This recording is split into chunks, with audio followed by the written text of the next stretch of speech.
Without further ado, though, we're going to talk, Will You Marry Me? That's the title of this next session. It's Emily from Cvent. Over to you, Emily. Thank you. All right. So Will You Marry Me? The session all about the shift from short-term engagement to building long-lasting relationships. It's really been an amazing and transformational journey for events as a marketing tactic, especially these last few years. In many ways, the new reach and engagement of events have made them even more valuable to our marketers and our planners. But short-lived, temporary engagement can often leave both the event organizer and the attendees feeling maybe a little dissatisfied. So we're going to spend the next little while talking through how we can use our content and pair that with our events and create a long-lasting relationship. So who am I? I'm Emily Dick, and I am with Cvent, and I have been building profitable marketing campaigns for the last 15 years.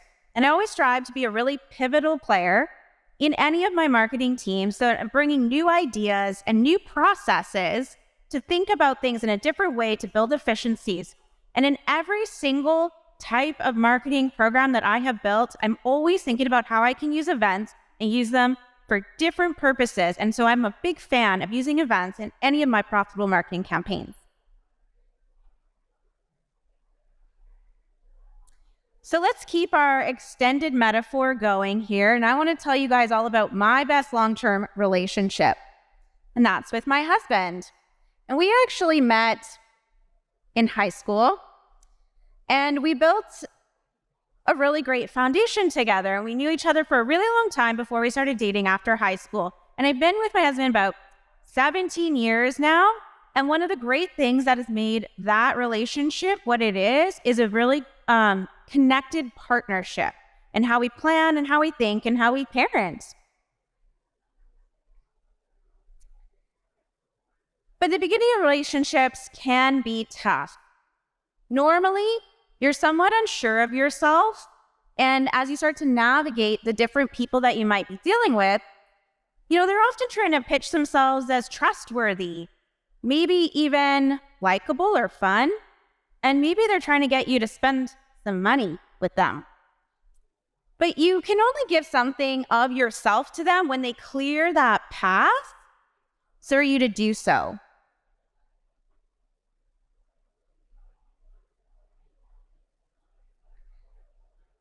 But it's really important to remember that it's not all about you. We're at a business event, so I want to keep this metaphor going into what we're working on in business and the relationships that we can form at events like this. And some of the relationships you are building today aren't meant to last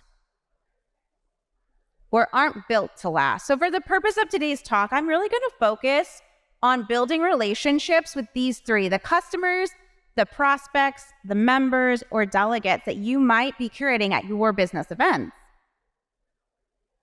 So let's group these into three different scenarios.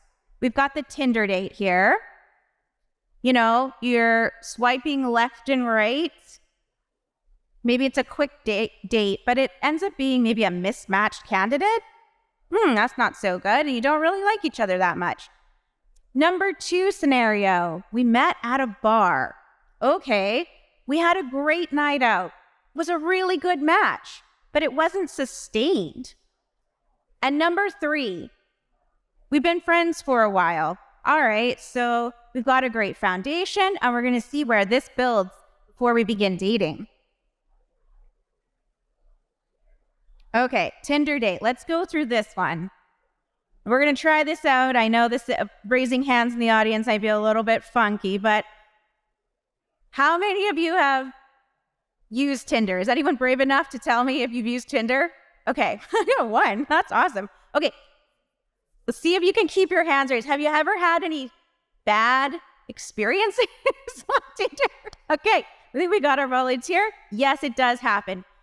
So we're going to focus on some of these Tinder fails because a lot of times we do have success stories. I know a couple of them, but it takes a really long time to get to those success stories. Now, for those of you, which was the majority, have not been on Tinder or brave enough to raise their hand and tell me that, a lot of these dating apps, you pull up your phone, you fill out your profile, and you enter just some really basic information, right? So you're going to get matched with a lot of people, but you're also going to end up with like a Mr. Patrick Bateman or a Mr. Scrooge McDuck. And it takes a lot of quantity to find the quality. And that sometimes comes down to choosing the right technology. So sometimes you might be using Tinder when you're actually meaning to use something that has a more in-depth filtering, such as eHarmony. And so we're going to take this little metaphor and translate it to the right technology to build your event program. So when you have a platform that can help you with all of the events that you're doing, you're in person, you're virtual, you're hybrid, and can have a digital engagement platform to nurture those relationships, you're going to be in a better position with all of your event planning. Okay, so just like with Tinder fails, we have event fails. So let's talk through this. You've had your Tinder date, gone on a series of dates, mismatched candidates, not enough data, you're speaking different languages, you end up like Rory here, where it's a very awkward situation. And if we're taking this example and building it into an event, in this scenario, you're, as an event organizer, casting a really large net using your CRM to try and get people to your event, and you're hoping that all of them come. So you're just trying to get people to swipe left or right. And sometimes it can end like this. Instead of having the goal of, will you marry me? You might have the goal of just getting as many bums in seats as possible. And what happens is, yay, you reached your goal. You got all those people to register and come to your event. But instead of happy, we have all these attendees who are like Bob, they're falling asleep. They're coming to your event. They're taking up seats. They're eating your food. They're costing you money, but they're not actually engaging with you, and they're not the right people to be at your event to begin with. So it's quality over quantity. So no more Bobs. He's totally a waste of budget. So getting the right attendees to show up and building the right audience starts by asking the right questions. Why would anyone want to come to your event? You really need to put the audience mindset first. And what are they going to get out of coming to your event? Also, as an added piece, where might they be in your in your prospect buying journey? And could that factor into how you might want to ask them to come to your events or engage at your events? Now, as an example, a curated registration experience is kind of one way to signal to your invitees that they've came to the right place, that this is the right event for them. So I'm going to use the Cvent platform as an example. When you actually land on a registration page, maybe you should actually curate this differently for different groups. And if you know a little bit about them, when they land on your page, you could have a different experience for your speakers. You could have a very different experience for your customers, and you could have an entirely different registration process for your VIP guests. And that way, they'll know that you care about them right up front. So when it comes to Tinder events, they're a no-no. They're not providing any value for you or your attendees. When it comes to establishing that long-term engagement, you've got to set up the right events and marketing to avoid the mass invite approach. Try to really focus on the right audience and getting more data out of your marketing systems to curate those personal engagement platforms. And think about where you can communicate. This is a really important piece, that last bullet there. Is it based on persona that's going to make a difference? Is it industry, or is it some kind of behavior point that you're looking for? So they've taken some previous activity that's really going to help personalize the next best step for them.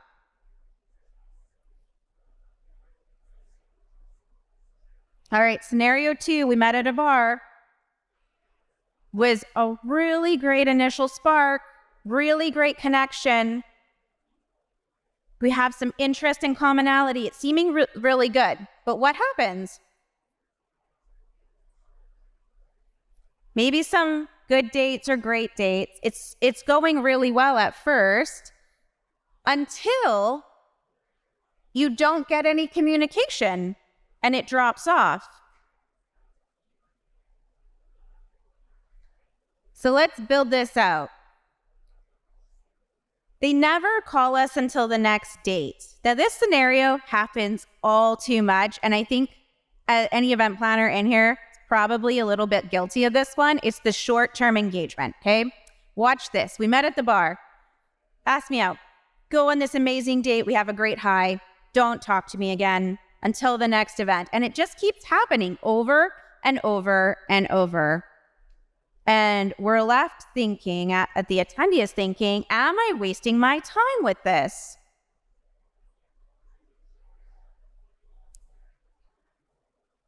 So this is actually what it looks like. I'm going to visualize for you guys. So during the event, and we can even use this event as a really great example, we are definitely experiencing that event high. We're making connections. We're attending sessions. We're going to getting content. We're grabbing great swag. Everyone's really happy. We're going to networking stuff later.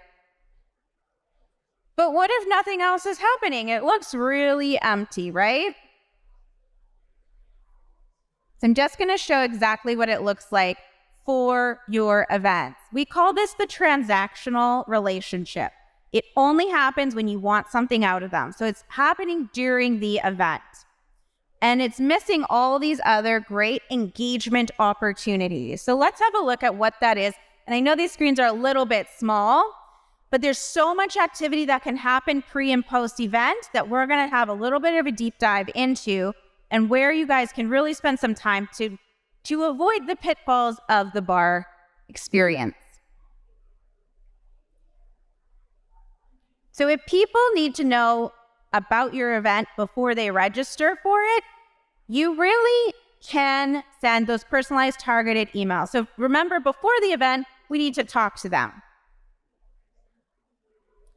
So whether you're using a platform like Cvent or a different platform, you want to make sure that you're sending personalized, targeted, and thoughtful communications, not just through email, but through all of your marketing tactics and channel, website, your partners, word of mouth. And there's also a few other indications where we can take some examples of how we can take data to try and get the right people to our event. Now, I'm going to give just a couple examples, but what if you send out that invitation pre-event and they don't want to come to your event? Why don't we offer up a way to get people to tell us why? Hand raise and tell me why you can't come to your event. This happens all the time in some of the small events that I run. Because timing is really hard to get people to different lunch events, maybe a breakfast is better. So have a way for them to tell you why they can't come, and see if there's another upcoming event or opportunity to engage with that individual who couldn't come. Take advantage of the ability when people say no. And one other opportunity that I wanted to highlight was like the abandoned registrations, like the abandoned carts, right? One of the great things about collecting the data and having people go through a registration process on Cvent is that we can see where people drop off. Where are you losing those conversions? And if you're losing conversions on the very last page where you're collecting payment, maybe your pricing is too high or something needs to happen there. So you can gather that, get a report, gather that data, and maybe you send like a personalized discount code to try and get those people to come to your event. They're clearly interested, right? What if they're dropping off on the first page and it's just you're asking too many questions up front? They don't want to give you all that information. But you can run the reports to understand where people are dropping off and then take actions to be able to drive that further engagement and registrations to get those conversions back. So what is some more goodness that we can do pre and post event? What about having people schedule appointments ahead of time so you can meet different exhibitors? Did anyone here schedule appointments ahead of the event? I think that makes a really big difference in not only the planning of your event, but also feeling really engaged and like you're going to have a great event experience. Also, direct messaging. I got a few messages prior to coming to this event, and that really began a relationship way ahead of even meeting in person. You could also tell people if you're having things like birds of a feather session, so they can go and plan and make sure they can attend those and meet those similar interested individuals. Or even you could have a conference avatar that's related to their digital profile that they might use for all their different event profiles. Now, video is like, if anyone's come by this event booth, probably heard me talk about video. It's one of the tactics that I use the absolute most in my promotions of events. And so I would highly recommend things like teaser or hype videos. And the biggest takeaway I will give you guys, I encourage you guys all to go on Cvent's YouTube and see what we're doing as far as promotional options for video. But you can have all the way from like super high-end production where you pay people, where you script things out. And we do have those coming for our annual user conference in July. We do that level of production. But I also have a webinar next week that I still do teaser videos for because they can be shot at home on someone's iPhone. And the reach of video is becoming more and more important in telling people about your event. They're more likely to look at those promotional tactics. And then I'll give you guys one other video piece that we're actually starting to do, and it's utilizing the know before you go email. Think about if you could do that in a video format, maybe a 1 minute, try maybe a 3 or 5 minutes. I wouldn't go too much more than that to keep people's attention, but you could even go so far as to get different people to record that personalized know before you go. Maybe again, that VIP group, well, our CEO, Reggie, maybe he needs to be giving that message to that group. You could really try some new things to get a lot further engagement ahead of time.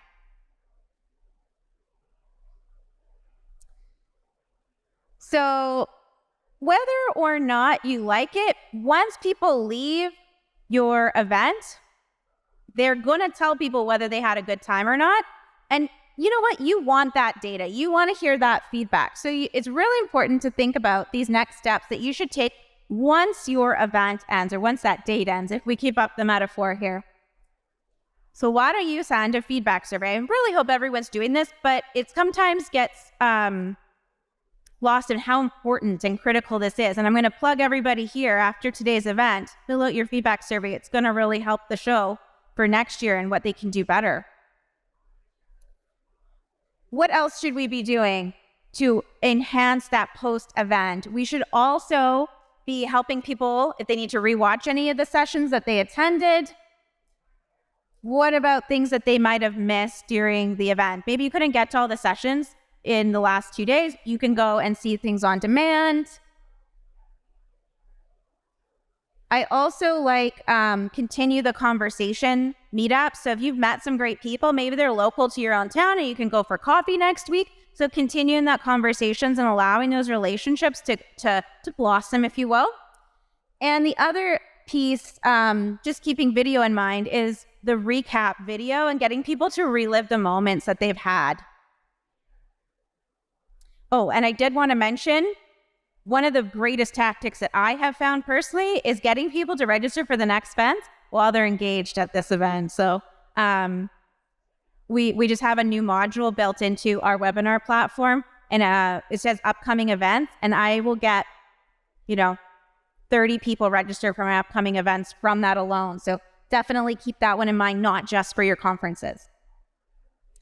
Okay, so we talked about this. There's nothing wrong with going to the bar. You're going to have that really great high and a really great experience, but it's not that sustained, continually engaging experience that we're really striving for here.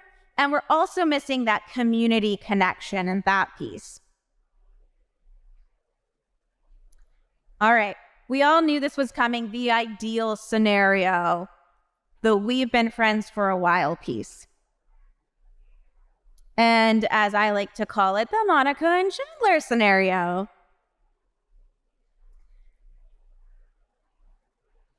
And suddenly, in this scenario, all the interactions are going off and the delight is sustained and continued. We've got that engagement that continues before and after the event or the date.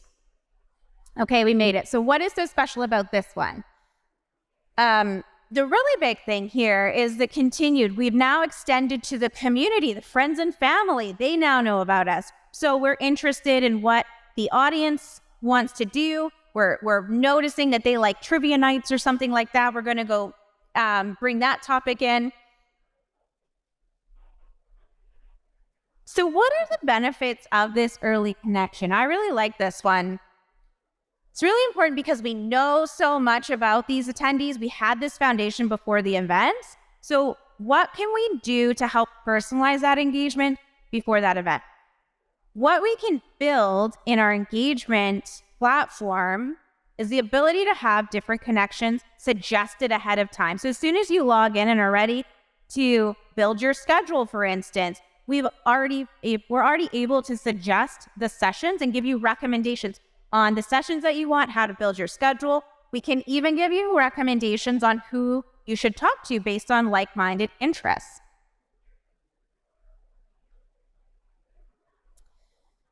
And this is just a reminder because it's so important. We talked about it with the Tinder scenario of your audience, but it's just as critical to keep it in mind that we're always trying to strive to build the event that our audience wants, and we're always putting a serve our audience, not sell our audience mindset here. Now, I'm a demand gen marketer, so these are my favorite slides. Great. So our event has started. What are we able to capture and learn about people at the event? We're doing all these interactions, and all this stuff is actually being captured into our system. We're using an engagement score to be able to take down this information, all of these insights, and then build a scoring model around it so we can pass it over to sales. So I've got some scenarios here over these heads. I know they're really small, but we've got some people that are like highly interested in our products. We've got some people that are super users of our product. And then we've got some people that are just here maybe for happy hour.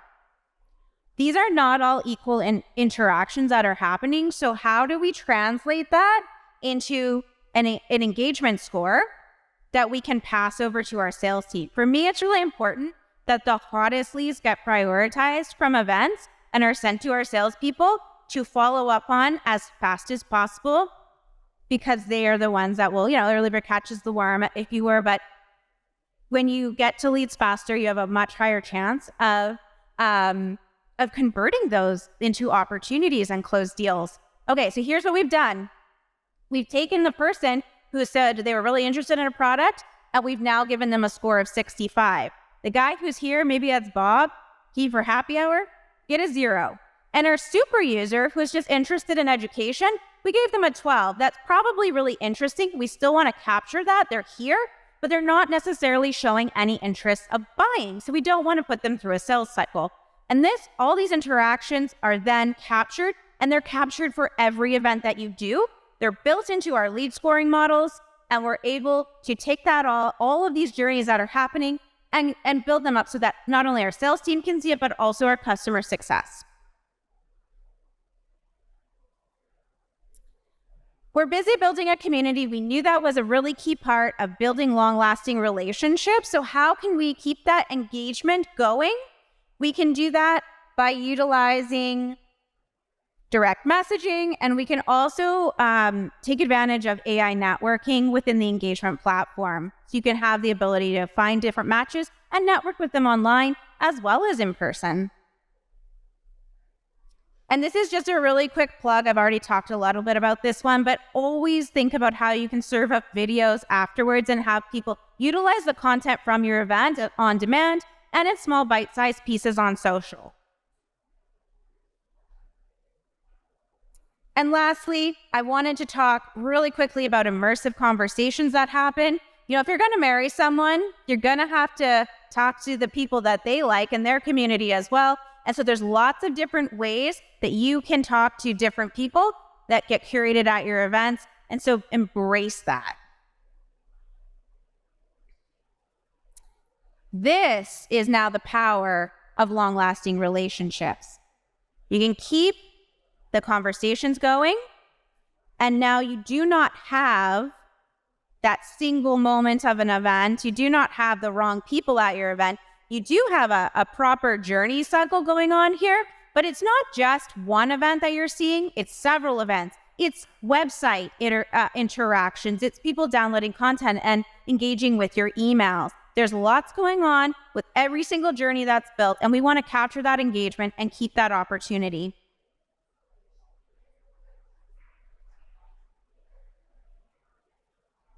So to summarize, solid friendships are often how we build the long-term lasting marriages and how we create these long-lasting relationships.